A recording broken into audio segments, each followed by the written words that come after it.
Trades can make or break an NFL team's future, and while most trades have a clear winner and loser, there are some rare cases where both teams come out on top, like back in 2004, when the Giants and Chargers made a deal so monumental that it forever altered the landscape of the NFL. When the 2004 draft rolled around, the Chargers were sitting at 8 years without a winning season, and after a 4-12 record in the year prior, they held the number 1 pick. Eli Manning was the unanimous top prospect in the draft, but there was a problem. Eli and his father Archie made it abundantly clear that he would refuse to play in San Diego if they drafted him. But the Chargers organization didn't care and drafted him with their first overall pick anyway. Then, just 3 picks later, the New York Giants drafted Phillip Rivers 4th overall. And with Eli's stance on playing in San Diego not changing, the Chargers got to work. And less than an hour later, the blockbuster trade happened. Eli Manning for Phillip Rivers, a 3rd-round pick, and a 2005 1st and 5th-round pick. Little did the two teams know, it would be the best trade in either franchise's history. Phillip Rivers went on to become the greatest Chargers quarterback of all time. During his 16-year career in Southern California, he led the Chargers to the playoffs 6 times, broke over 30 franchise records, and holds every major franchise passing record. Not to mention that from the time he became a starter in 2006, Rivers never missed a game. He made 252 straight starts, including the 2007 AFC Championship game that he played in with a torn ACL. Meanwhile, over in New York, Eli Manning was doing the same thing. He was also one of the greatest Iron Men in NFL history, starting in 210 straight games, and he broke every major Giants passing record. But the big difference between the careers of Rivers and Manning is that Eli would capture 2 Super Bowl victories in New York. Both victories came against the Patriots, and one was against their seemingly unbeatable 18-0 2017.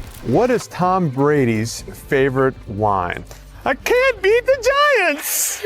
And while the 2004 draft featured a trade between 2 all-time great quarterbacks, the 2001 draft was defined by a trade with 2 of the most electrifying players the NFL has ever seen. Because when Michael Vick was coming out of Virginia Tech, he had all the makings of a generational talent. So the Falcons were willing to give up a haul to move up 4 spots and get him. They ended up trading their 1st and 3rd round picks, as well as a 2nd rounder in the 2002 draft, and Tim Dwight, their kick returner, to the Chargers for the number 1 pick. Using the 1st rounder they got from the Falcons, the Chargers drafted LaDainian Tomlinson 5th overall, launching one of the most legendary running back careers ever. LT was an instant impact for the Chargers. In his rookie year, he scored 10 touchdowns and started his streak of 1,200-plus rushing yard seasons that went on for 7 years straight. And in the 2006 season, he put together one of the greatest running back seasons of all time. LT set the NFL record for total touchdowns in a season with 31 and went on to win league MVP. Tomlinson was the cornerstone of the Chargers offense for nearly a decade and is, without a doubt, one of the greatest backs the game has ever seen. And while it's hard to believe the Falcons would have also got a player of that caliber, they did. Michael Vick redefined what it meant to be an NFL quarterback, and his dual-threat playstyle was something the league had never seen before. During his first season as a starter, Vick revived the Falcons fan base. He threw for nearly 3,000 yards and rushed for 777. But most impressively, he led Atlanta back to the playoffs for the first time in 4 years. He would go on to set the single-season record for quarterback rushing yards in his final season in Atlanta with 1,039. But it was the impact he made on the NFL in such a short time that was truly amazing. Every kid wanted to play the game like Mike. And you can see the effects of that in the league today. Almost all the best QBs in the NFL now are dual-threat guys. And that's largely thanks to Michael Vick. But quarterback isn't the only position that has evolved, because it feels like we're in a golden age of NFL receivers. And in 2020, we saw 2 of the game's best get traded. Bills were coming off a season in which their young quarterback, Josh Allen, took a huge step forward and the team made the playoffs. But it was clear that they needed help in the pass-catching department. And there couldn't have been a better match than the Vikings and their newly disgruntled receiver, Stephon Diggs. After 5 seasons as the star wideout for the Vikes, Diggs was tired of playing second fiddle to Adam Thielen. So Minnesota traded him and a 7th-round pick to Buffalo. In return, the Vikes received a 2020 1st, 5th, and 6th-round pick and a 2021 4th-rounder. But it was what Minnesota did with that 1st-round pick that truly made this a win-win, because they selected Justin Jefferson 22nd overall. In Buffalo, Diggs quickly became Josh Allen's number 1 option, and the duo completely transformed the Bills' offense into one of the most explosive in the NFL. During Diggs' first year in Buffalo, the Bills reached the AFC Championship game for the first time since the 90s, and the team won the AFC East in each of Diggs' 4 years there. Meanwhile, Justin Jefferson, well, he set the league on fire. In his first season, he set the NFL rookie record for receiving yards with 1,400, and he's continually improved each season. Even after missing half of last season to injury, Jefferson still has the most receiving yards ever through a player's first 4 seasons with 5,899, and is well on his way to becoming an all-time great. But just a year after Jefferson started building his legacy in Minnesota, there was another trade only a few hours away in Michigan that could be described as a stroke of genius. In 2021, the Rams were taking a win-now philosophy when building their roster, and the position head coach Sean McVay felt the team needed to upgrade most was quarterback. So they made a deal with the Lions, sending Jared Goff, a 2021 third-round pick, and 2 future first-round picks to Detroit for Matthew Stafford. The trade paid off immediately for LA. In Stafford's first season with the Rams, he led the team to a Super Bowl championship. Stafford fit into McVay's scheme perfectly, and his veteran leadership was exactly what the Rams needed to get over the hump. And Detroit, well, they completely rebuilt their offense with the picks they acquired, bringing in players like Jameson Williams, Jahmyr Gibbs, and Sam Laporta, in addition to Goff. Now, for the first time in decades, the Lions look like solidified Super Bowl contenders, and in 2023, they returned to the conference championship game for the first time since 1991. Not to mention, Jared Goff has played at a really high level for the Lions, beating all the speculation that the Rams had sent him to Detroit for his career to die. But this wasn't the only time Jared Goff was involved in a win-win trade, because in 2016, the Titans were undergoing a major rebuild and had the number 1 pick in the draft. But having selected Marcus Mariota 2nd overall the year prior, they felt they could get a haul for the pick from a QB-needy team. So when the Rams came calling, hoping to move up from pick 15, the Titans were all ears. LA sent Tennessee 6 picks, all in the first 3 rounds of the 2016 and 17 drafts, for the rights to the 1st overall pick, as well as a 4th and 6th rounder. The Rams went on to select Jared Goff, who was far and away the top quarterback prospect. And with the Titans' treasure chest of picks, they added some key members to their roster. The first being offensive tackle Jack Conklin, who was a first-team All-Pro in his rookie season. But the Titans' best addition was Derrick Henry, whom they took using the Rams' first pick of the 2nd round. And we all know the impact he made. King Henry went on to become the engine of the Titans' offense. During his time in Tennessee, he led the league in rushing on multiple occasions, including a 2,027-yard season in 2020, becoming one of only 8 backs in history to break 2,000 rushing yards. His combination of size and speed is unheard of at the running back position, and in his 8 seasons in the Music City, he became one of the Titans' all-time greats. Meanwhile, Jared Goff? Well, the trade for him set up a pretty wicked domino effect. Obviously, if the Rams don't have Goff, there is never a trade with the Lions for Stafford, which led to a Super Bowl. But beyond that, while Goff was with the Rams, he was a stud in his own right. After struggling in his first year as a starter, he had a huge breakout in year 2 and led the Rams to an 11-5 record. Then, only a year later, he led them to a Super Bowl appearance. He regressed a bit in his last 2 years in LA, which set up his move to Detroit. But rarely do we see a trade between 2 already established NFL stars, like in 2004, when Clinton Portis was coming off back-to-back 1,500-plus rushing yard seasons to start his career in Denver, and Champ Bailey was finishing his 5th season in the league, making 4 straight Pro Bowls in Washington. With both players already having so much success for their current teams, it was a huge surprise when it was announced that they would be swapping them. But the Redskins approached Denver with an offer that they felt like they just couldn't turn down: Champ and a 2nd-round pick for Portis. Once Champ joined the Broncos, he became one of the best corners in NFL history. He was named first-team All-Pro in each of his first 3 seasons in Denver, and by the time he finished his career,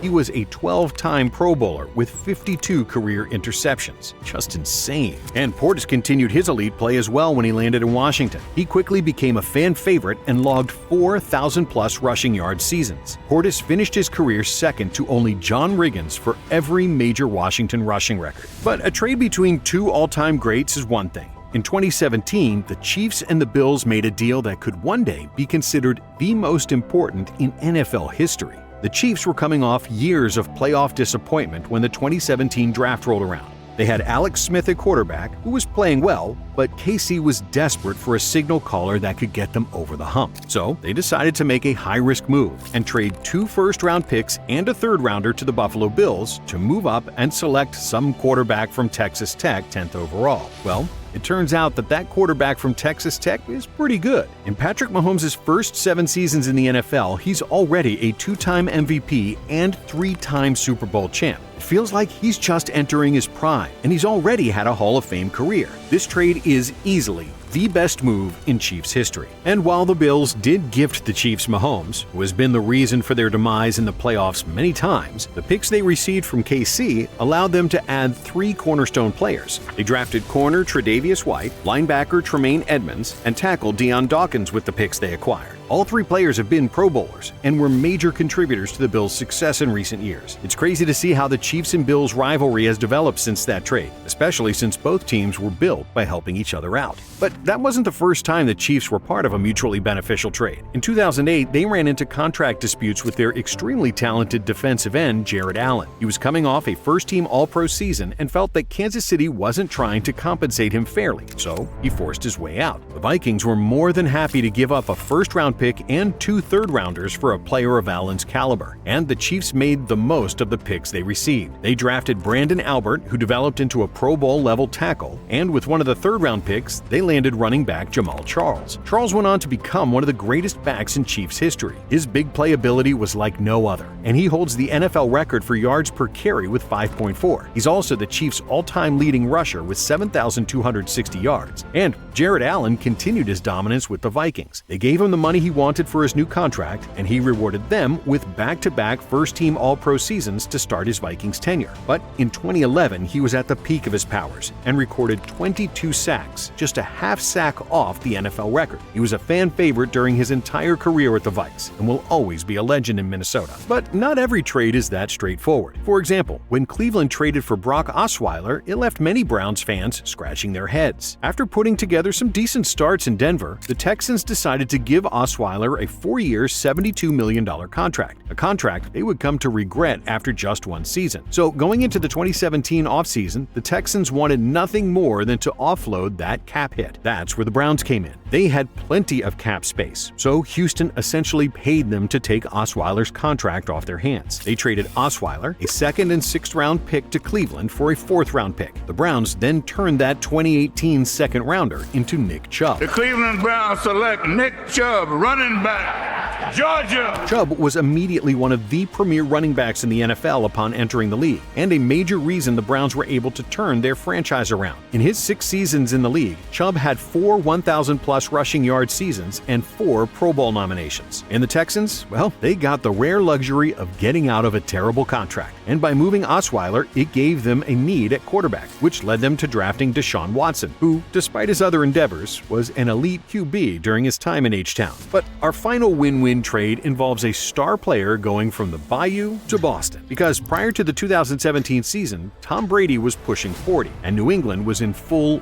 win-now mode. So the Pats decided to add a new playmaker in the form of deep threat receiver Brandon Cooks from the Saints. They gave up their 1st and 3rd round picks for Cooks and a 4th rounder. And during his 1 year in New England, Cooks quickly became one of Brady's favorite targets. He finished the season with 1,082 receiving yards and 7 touchdowns, and was a huge reason why Brady won MVP that year. The Pats also went 13-3 and made the Super Bowl, which Cooks got knocked out of with a concussion. So who knows? Maybe if Cooks doesn't leave the game, the Pats end up beating the Eagles. Meanwhile, the Saints used the 1st rounder they got from the Patriots to select tackle Ryan Ramczyk, who was an instant impact player for them. After drafting Ramczyk, the Saints built one of the best offensive lines in the NFL and made the playoffs for 4 years straight. Since being in NOLA, Ramczyk developed into an all-pro tackle and has been a cornerstone of the Saints O-line. Thanks for watching. For more of the best NFL content on YouTube, stick with BLITZ. Be sure to subscribe and check out some of our other videos.